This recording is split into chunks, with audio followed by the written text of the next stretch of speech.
Каникуллар файдалы узарга тиеш. Республиканың туристлык үзәкләре, җәмәгать туклануы предприятиеләре кунакларны көн сайын төнге 12-гә, ә яңа ел каршылау төнендә 3-кә кадәр каршы алырга әзер.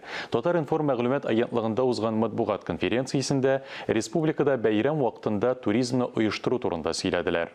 Алабуга, Чистай, Зөя һәм башка күп кенә шәһәрләр туристларны каршы алырга тулысынча әзер. Арча районында 20 декабрьдә традицион Кыш бабай һәм Кар кызы резиденциясе ачыла. Хәзер аның территориясендә яңа Мөгъҗизалар урманы да бар.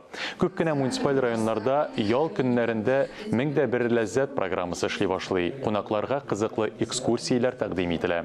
Казанда 18 шугалак, 8 яктыртылган чаңгы трассасы ачылган.